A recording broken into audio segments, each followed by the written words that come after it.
Jamaicans want to return to Jamaica. However, not a lot of them are. So, what's deterring Jamaicans from returning or coming back to Jamaica?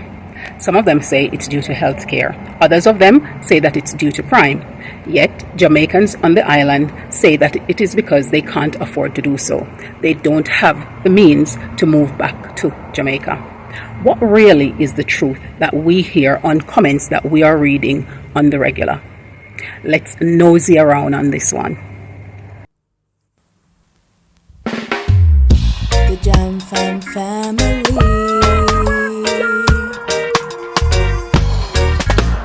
Jam Fam, come hang with me. Yeah. Hello, Wagwan. Pick up yourself, whether you're there yard or you're there abroad. Welcome back to another episode of Life with the Jam Fams. On this episode, we're going to dive into some of the things that we believe are factors that are deterring Jamaicans in the diaspora from returning to Jamaica. And the truth of the matter is that money will have some role that it will play in people coming back to Jamaica. After all, money answers all things. They're going to need money in order to pay the reverse migration costs. They're going to need money to pay for their setup as they come back onto the island. They're going to need money to fund their lifestyle that they desire and want to live on the island. They're also going to need to pay bills and the costs that they will inevitably incur by living here in Jamaica, because there is a significant amount of money demands that will be on them once they move back on the island. Therefore, it's understandable that for many, these are some of their concerns when it comes on to money. However, we're going to also share a few other things that could be factors that are deterring their return. The first one I want to share is the lack of financial independence to give them the means in order to do so. Now, many people living in the diaspora probably don't have that position that they are in yet that gives them that amount of financial independence in order to be able to move and migrate to another country. Some of them don't have a remote job that they could use to go, or they don't have properties that they could sell up and then use the money from that in order to do things that they want to when they come onto the island. And as such, for many of them, they're relying on either early retirement or state pension age, and therefore that is part of what is also delaying or deterring their return. Although money and access to it can be a significant thing, it also might be why some people look out for the healthcare facilities that are available, because of the fact that they are aware of their financial position and they not just want to know that there is a good healthcare facility available, but they also want to know that when they need it, it's not going to cost them a premium to be able to afford good healthcare. It might also be as well that on the other side of it, that people, they have the opinion that people might have a stereotypical view that people coming back have a lot of money, and not being consciously aware of the fact that it is definitely not the case, and therefore they don't want to take the risk of coming and putting themselves at risk for certain criminal activities to happen where they are concerned. And as such, these are things and ways in which those two things that are frequently highlighted could be playing a factor in deterring them from returning. There are also other factors that we can consider, and it's probably close to the heart of many of those people who are deferring their returning to Jamaica. And one such one is they have no transition bridge that were created.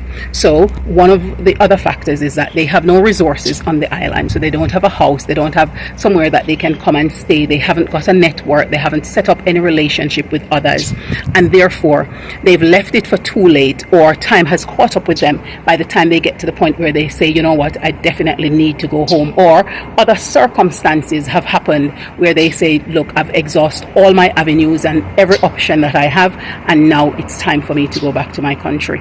It might be that they get to the point where, age has caught up with them, and in that regards they've left it for too late, and now they're at a stage where they think that it would be best and more beneficial for their body, their health, their longevity to come back onto the island. But because there is no bridge that was created in terms of their network and facilities that they could come and utilize on the island, it then becomes a deterrent to them for wanting to do that at such a late stage in life, and so they choose not to.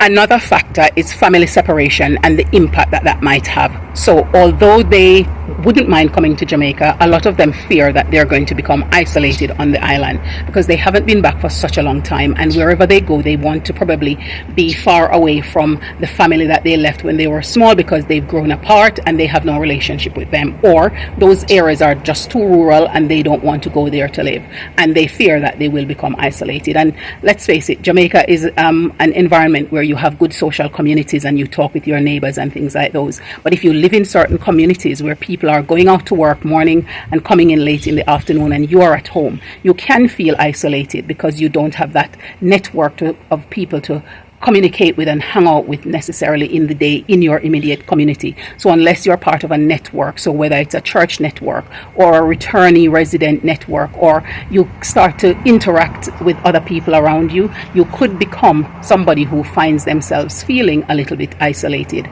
as much as community is at the core of Jamaica's existence, because it just depends on where you live and the lifestyle that people lead in those communities. These are also individuals who are going to be leaving their children and grandchildren in the countries that they are moving back from. And this creates a disconnect for them because they're not going to be as an integral part of those people's lives and their networks that they've probably come to rely on for their everyday functioning. And they're going to be separating from those individuals who've been their support. I met a gentleman the other day who has returned from Canada, and he travels to and from Canada at least every 3 months because his children and grandchildren want to see him, and it's easier for them to buy him a ticket and get him to come there than for them to come and see him here because they have work commitments and other commitments of the sort. And some people just don't want to have to go through that process of having to travel 4 to 6 times a year to go and visit their family. May as well, for some of them, they just stay. For some people, they're fine because they want to come and have that experience in Jamaica, and then they go and visit for a couple of weeks or a month and then come back to Jamaica. And for those people, they take the step to come. For others, they are deferring or seeing it as a deterrent for them to make the move. For some people, returning to Jamaica, the deterrence that they have is their legacy trauma. And this that I'm talking about is their previous or prior experience that they had in Jamaica. So whether that was when they were growing up as children or experience that they've had in adulthood. You know, I've met somebody I know from college, and she had an experience in Jamaica, and that experience has shook her to the very core, that now she visits, but she doesn't know if she would ever come back and live on the island because of that experience. And I've seen people who've made similar comments where they say that, you know, Jamaica is a place that they will visit, but it's not somewhere that they feel they could live because it's either because of family that they can't trust or experiences that have happened to them that have shaken them to the core. And although some of them said that they've overcome and dealt with those challenges, they still find it to be a triggering place for them when they come back to Jamaica. And so for them, it's not somewhere that they would actually want to return and reside. They're happy to come, visit, soaking the sun and the experience and the food and the laughter and everything else that Jamaica has to offer, and then go back to the country that they are now citizens in, because for them that works out a lot better. And some of those things are things that, you know, people deal differently with traumas that they've experienced in their lifetime. For some people, they've gone through the trauma and they deal with it differently, and they're happy to go back to the scene of where these things happen to them, and it doesn't trigger them as much. For some people, they go back and it's not necessarily that it's triggering, but it's just that it's unsettling for them to go back and live there because of the experiences that they've had, and they've made peace with the fact that this is not where they want to be and this is not where they want to live, but they're happy to visit. So those are some of the things that we're hearing from people in the comment sections when we read them, because these are some of the profound insights that we're gaining from people in the diaspora who are sharing their personal view of why they are deterred from returning to Jamaica. And the fifth deterrence that I want to talk about is the frame of referencing. So it's what they hear and what they aspire to do and what they lived through previously in some regard in this one. So what that means is some people, when they were leaving Jamaica, they had this aspiration that they are going to come back to Jamaica with this magnificent lifestyle that they're going to come back to. So they're going to come back with the big house, the large estate that they're going to live on, and lots of money that they're going to spend, and the big SUV that they're going to drive around. However, going off to whichever country they migrate to, the reality of it is working there and raising their children and putting effort into making the next generation better than them has left them in a position where they do not have as much resource to be able to fulfill that ideal that they had in their mind. And so coming back now at this stage, they are thinking they're not going to be able to do that, and so they feel that they're not going to be able to live a good life. However, they're forgetting that when they were younger and left, that's probably what was considered a good life in Jamaica. However, a good life in Jamaica is very achievable on a significantly less budget than they are thinking about wanting to come back and do, because many people now are coming back to Jamaica and they're building nice small houses, 2-bedroom, 2-bathroom, or 3-bedroom, 2-bathroom houses instead of mansions. Not many of people are coming back and necessarily want swimming pools. If they do, they go into gated community where they have access to those facilities, or in suburban communities that have those facilities within close proximity to them. And so it's about understanding, that some of those things now in Jamaica, you can have taxi numbers that you call up to come and get you, to take you places. For example, if you don't have cars, many people who have SUV, there are lots of people now who aren't necessarily buying SUV, for example. So it's about those referencing that they had from before that was ingrained in their thinking, either by them formulating it as a desire, something they want to do, or from their experience of what they thought was a good lifestyle in Jamaica. Many Jamaicans are returning and they're living simple lives, but it's quality life for them in comparison to the life that they were living elsewhere. And it really doesn't need a significant amount of money to be able to do that and do it well here on the island. And we've done videos on here where we talk about cost of living, and probably something we need to review and update again.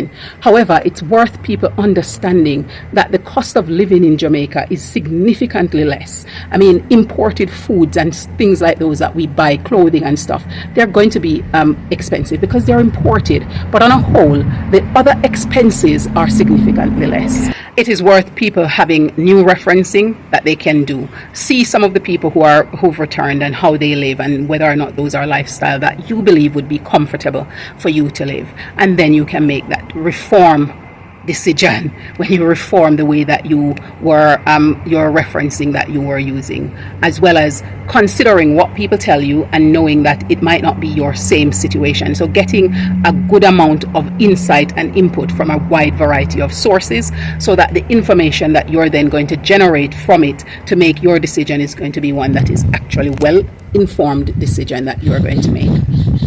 Tell us in the comments below, what are some of the things that you believe are deterrents for people who are in the diaspora, and make these genuine deterrents, like genuine. We want people to be genuine and sincere here. We don't want the cliche healthcare and crime, because we know that a lot of things are happening with those regards to improve them over time. And for people who have specific health needs, we always suggest that you make sure that you assess the situation in Jamaica before you take that move.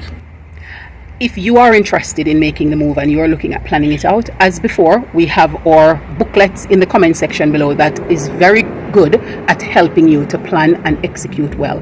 So please look at the link in the description section so that you can decide on which of those booklets you need to acquire. Eliona and I are going out on a mission. We have some things that we need to get done in the city center, so we're going out to try and see how we can get all of that done. Are you excited about it? I don't know. Once you have to spend money, she'll get excited. If it's on me. Okay, then. Okay, so we're going to have to make sure so we blend this up so that the money I spend on where we are go spending pan as well as pan she. So she excited. Yeah. So we're looking forward to going doing all of that, making all of those decisions. You're not sure yet? Or you're waiting and seeing? Okay, you play it right here. If you go and you feel excited, it's fine. If not, then that's that too. Okay. Well, I guess we can work with that. What do you think? Alright then. So, good people, we're going out to see what out there have to offer. The sun is up in its element, And Madam is in her, are they called space buns? Okay, she's in, I think they're called space buns. I'm calling them donuts. Okay, donuts. Yeah, so we're going out to see what it has to offer. Hopefully it goes well. To show you some houses on this little stretch of road. Yep. Those are some of the houses that you will see.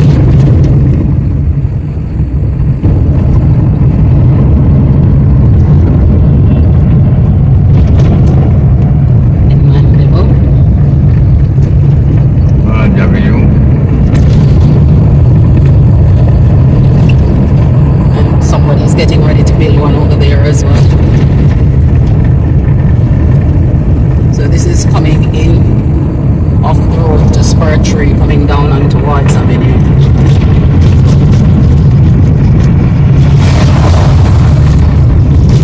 And just over on this side is a set of townhouses.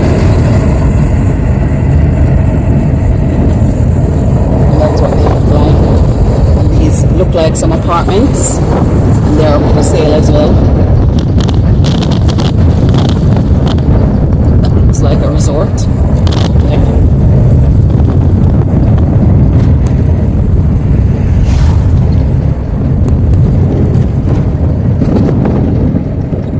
And there it says Wards Avenue or Ward Avenue.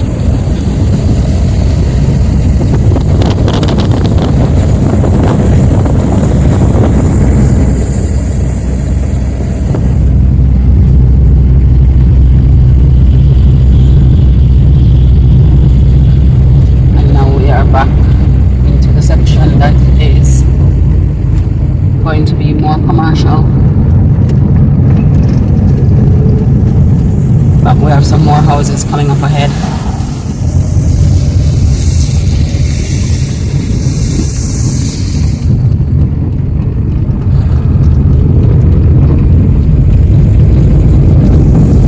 So this is just one street that gives you an example of some of the kind of houses you see. What is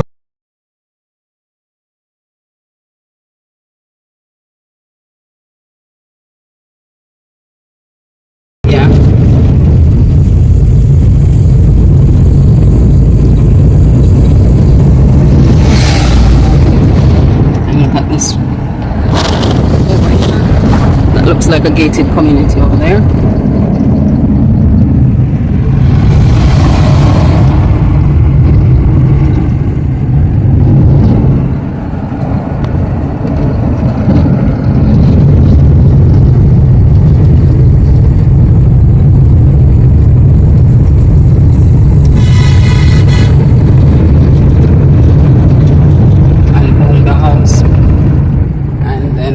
Side, it's one that's newly built, but it looks like apartments again.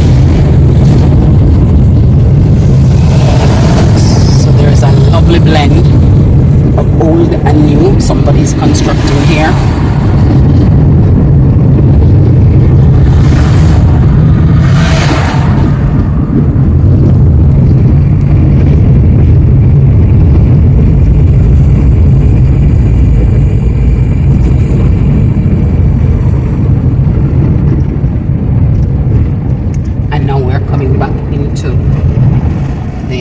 Commercial part of the street. We could start. I don't want road. So here we are looking at some different paint. To give you an idea. That's how much it is for the one there. I'll try and see if I can find this other brand. And that's how much it is. And this is it. Yeah, they are. Yeah, man.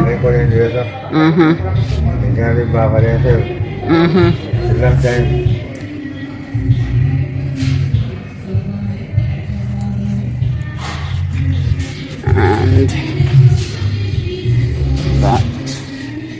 those ones.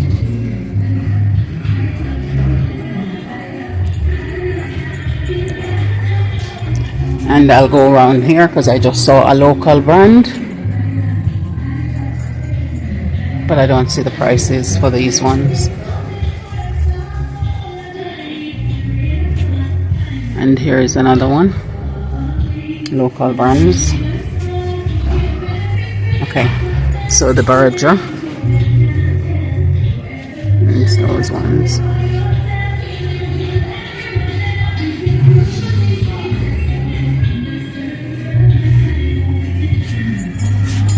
And see who we're out with today. As we're doing, we look around shopping spree. We have company. Yeah. So this is in Mandeville. And if you want to come and have a look at the place, you can. This is not promoted, we're just in there, so we're showing it.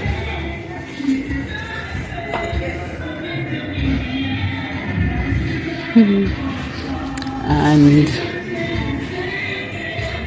they do quite a few things on this side, and on the other side they have like tiles and other things like that.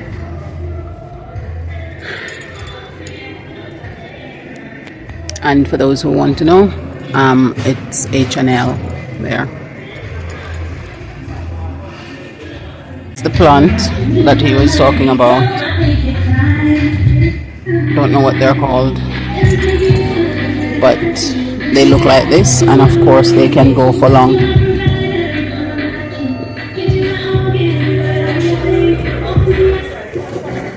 I think those are the colors that they bloom when they do bloom. What's the name of it? Do you know it? Huh? Yeah, I think they do get back leaf and then grow up and bloom, but I don't know what the plant is. You want to go look over there? Okay. Oh, on the color, the paint colors? Yeah, you can. Go on. Go on. I like it. I like that. So, where you gonna look for? Paint? Okay.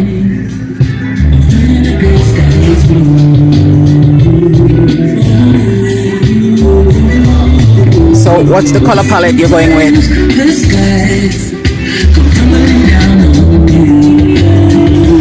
Okay. Well, I'll let you look and then we'll decide what's going to happen and then we can go. Okay. The Jamaican family.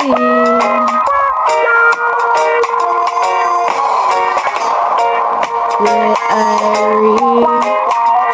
living the good life. We're royal, cruising through the West Indies, having fun, enjoying the good life. Jam fam family, the Jam fam family, yeah. Jam fam, hang with me.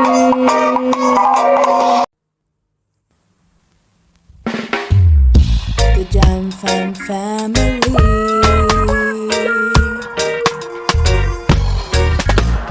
Jam fam, come hang with me, yeah. Thank you so much for staying with us here on this another episode of Life with the Jam Fam. We appreciate you, and we thank you for staying around with us and for dropping your comments so that we can read that. We will see you in the next one. So bye for now, and do take care and walk good.